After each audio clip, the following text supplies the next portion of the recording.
I've always been fascinated by camping. The idea of escaping the city, disconnecting from the world, and being surrounded only by nature has always drawn me in. But one night completely changed my perception.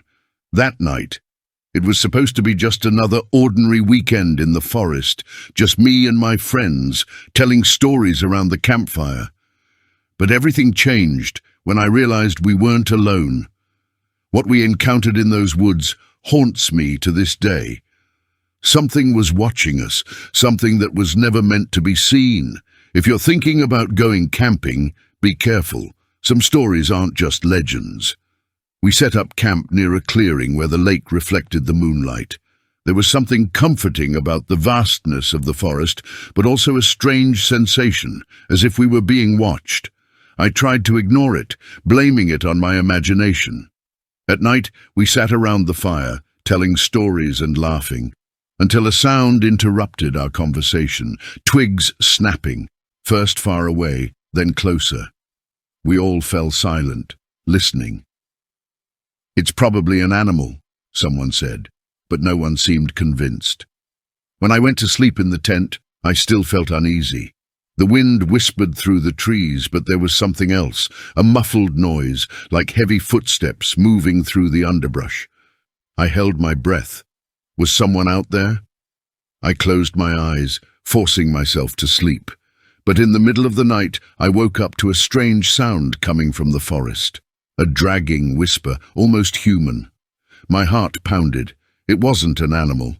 And then a rustling in the leaves, close to my tent. Someone or something was there.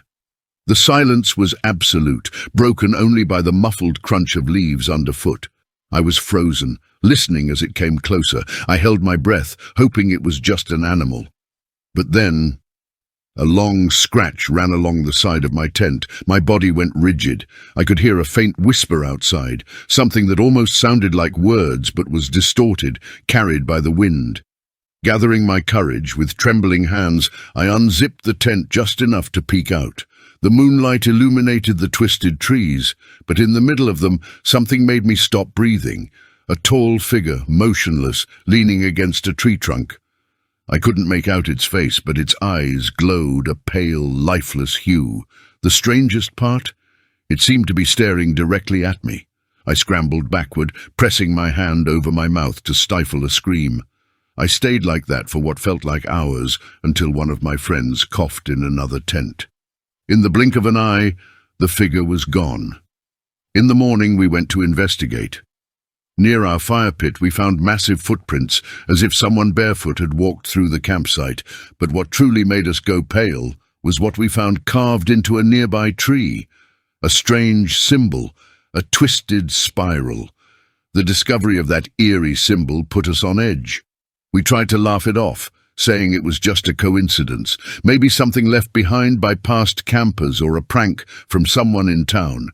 But I knew it wasn't that. I felt it wasn't that. The atmosphere had changed. The forest, once just dark and cold, now felt aware, as if it was watching us from all angles. The silence was different, heavier, suffocating. Even the birds, which always sang at dawn, were silent. We decided to go on with our day as usual, hiking and exploring the lake. But the unease never left me. Every time I turned around, I felt like something had just slipped out of sight. Like something was lurking, waiting. Then came the night. We gathered around the fire again. The flames flickered, casting shifting shadows on the towering trees. That's when we heard it. First, a snap deep in the woods. Then another, closer, a heavy breath blended with the cold wind. That's when we realized it wasn't just one presence, there were several. The shadows beyond the fire seemed to move erratically, as if something was shifting between the trees. The cracking of dry branches grew louder, coming from all directions. We tried to calm each other down, but it was impossible to ignore the feeling that we were not alone. Then, a long, drawn-out howl shattered the silence. It wasn't a wolf, it wasn't a coyote. There was something human in that sound, but twisted, wrong. Our bodies stiffened. One of my friends gripped a burning branch from the fire as if it could protect him, and then we saw them. Across the clearing, between the gnarled trunks, glowing eyes reflected the fire. First one pair, then another, and another. Tall, skeletal figures with ashen skin and elongated limbs stood watching us, unmoving. Whatever they were waiting. Fear paralyzed us for a second. 1 second too long. The wind howled, snuffing out part of the fire, plunging the clearing into darkness. The silence became deafening, and then the attack began.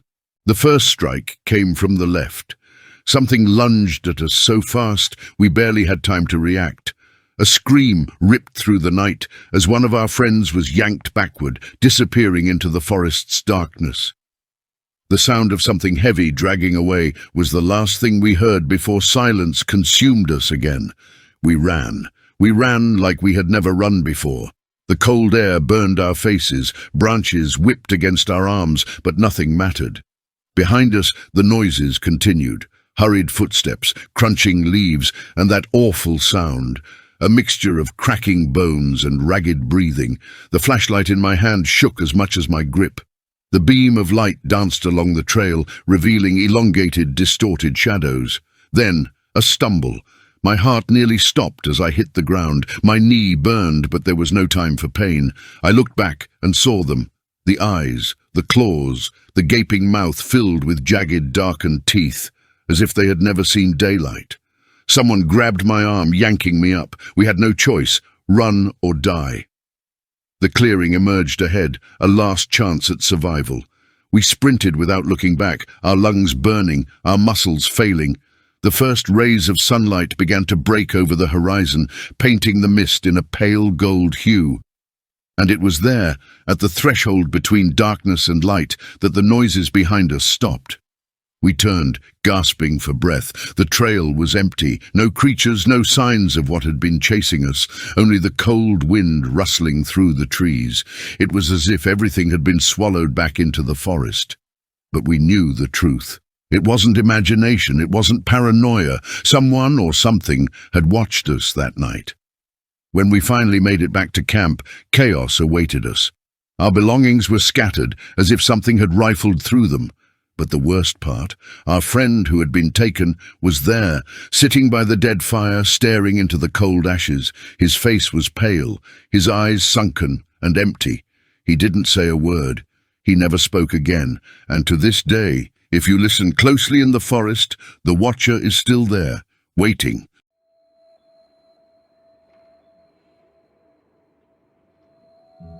I've never been someone who scares easily. I've camped my whole life, both alone and with friends, and I've always felt comfortable in the forest. But something happened to me a few years ago that completely changed the way I see isolation in nature. It happened when 2 friends and I decided to spend a weekend camping in the Appalachian Mountains. We found a secluded spot, far from the main trails, and set up camp before nightfall. The night promised to be peaceful, but it was anything but. At 3 a.m, we woke up to a strange sound. At first it seemed like the wind passing through the trees, but as we listened more closely, we realized it was something different. A rhythmic noise, like a hoarse whisper coming from somewhere very close to our tents. It wasn't the sound of an animal, it wasn't the wind. It was something human. My first instinct was to ignore it. I was groggy and wanted to believe it was just my imagination playing tricks on me. But then my friends woke up too. We whispered to each other, trying to figure out what was happening. The sound continued, a low murmur, almost like someone was speaking but without forming words. The strangest part was the proximity. It sounded like it was right next to our tent. We tried to reassure each other. Probably just a lost hiker, we said. But who would be walking through the forest, alone in the middle of the night, whispering like that? I grabbed my flashlight and, very carefully, unzipped the tent just a little. I shined the light outside, expecting to see someone there, but there was nothing. Just the wind, rustling the leaves, and the thick darkness of the forest. I zipped the tent back up, trying to ignore the chill running down my spine. For a while, everything was silent. None of us dared to move. Then the noise came back, this time closer, and this time we heard it clearly, the sound of footsteps dragging through the dirt. Someone was out there, circling our campsite. We froze. No one wanted to be the first to make a sound. We sat there, holding our breath, listening closely to the slow, deliberate footsteps moving around the tents. I looked at my friend and saw the fear glistening in his eyes. He gestured for us to grab our hunting knives. None of us wanted to use them, but it was better to be prepared. The footsteps continued, but now they were coming from different directions, as if there was more than one person out there. But something was off. The footsteps were irregular. Sometimes they sounded heavy, sometimes too light, as if they were trying to imitate the way humans walk. I was about to suggest that we make a run for the car when something made my blood turn to ice. A zipper started opening, not mine, not my friend's, but a fourth tent, one that wasn't there when we set up camp. No one moved. I knew my friends were thinking the same thing. There hadn't been a fourth tent before. It was impossible. A suffocating silence fell over the campsite. None of us could see anything, but we knew that someone or something was there with us. And then we heard it, a long, drawn-out sigh coming from inside that tent. It sounded satisfied. I didn't wait to figure out what was happening. In one swift motion, I grabbed my flashlight and threw it toward the sound while yelling for my friends to run. We tore out of the tents like maniacs, stumbling through the underbrush, lighting up the forest ahead of us. The path back to the car had never felt so far. As we ran, we heard something behind us. Not normal footsteps, but something crawling, moving in an impossible way. I forced myself not to look back. We ran for nearly 15 minutes before finally spotting our car. We jumped in, locked the doors, and sped down the dirt road without looking back. No one spoke for several minutes. No one wanted to acknowledge what had just happened. But then one of my friends said something that made my stomach churn. "Did you guys see the tent disappear?" I looked at him in the rearview mirror, confused. He continued, "When we ran..." I looked back for a second. The tent that unzipped was gone, like it never existed. We never went back to that place. We never told this story to anyone, until now. But sometimes when I'm alone at night, I close my eyes and I can still hear that sound. The low, distorted whisper, like someone trying to form words but failing. I wonder what would have happened if we had stayed. Who or what was in that tent? Were we really alone that night? I know some people won't believe this story, but if you ever go camping in the middle of nowhere and in the dead of night, you hear a zipper opening where there shouldn't be one. Don't try to find out what's on the other side. Just run.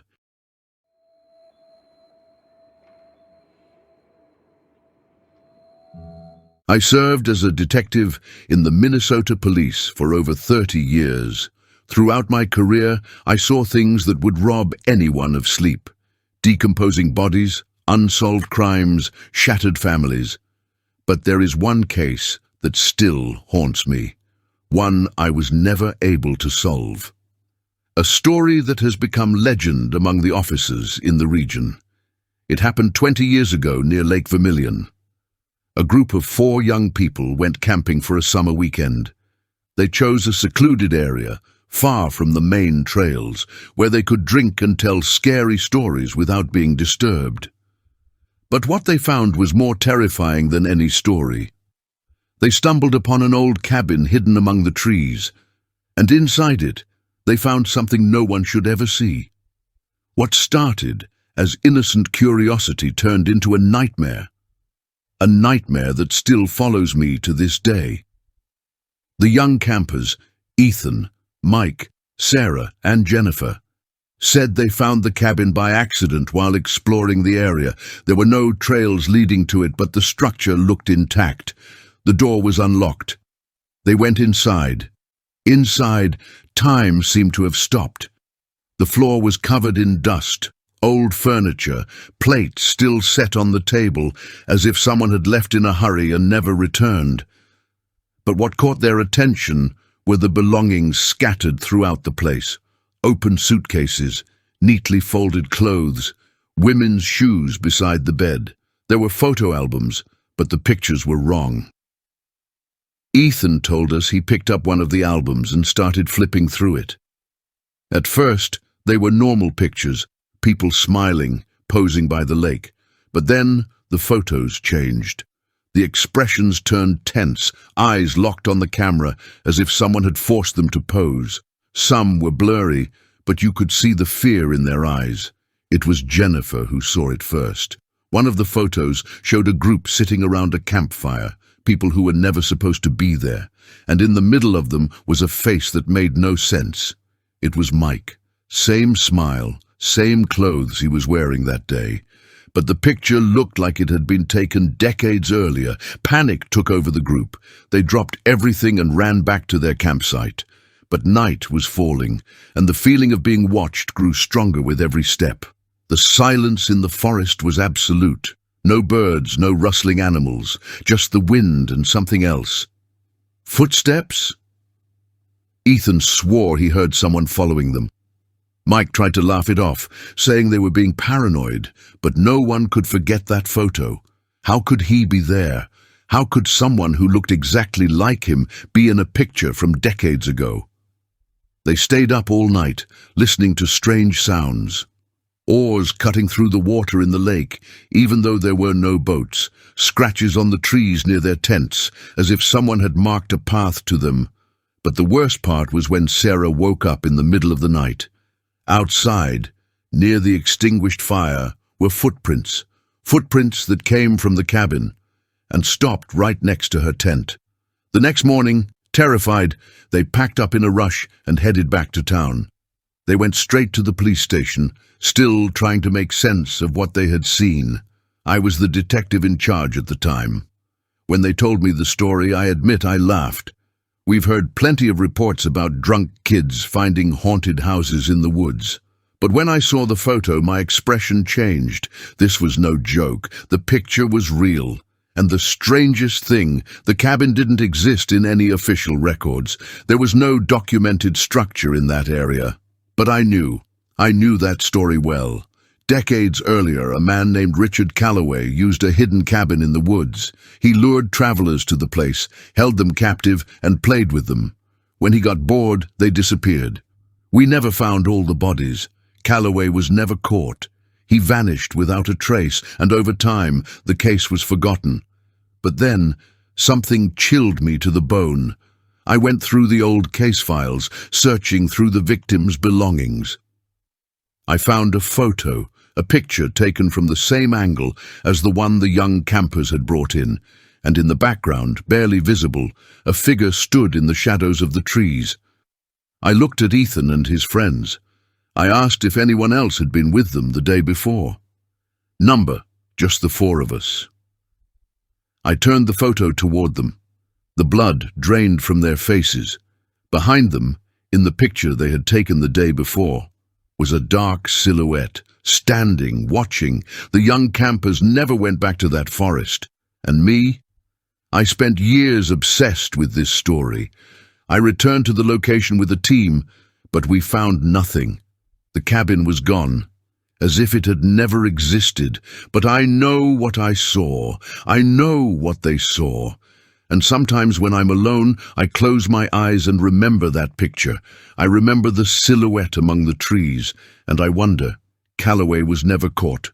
What happened to him? Or rather, is he still out there?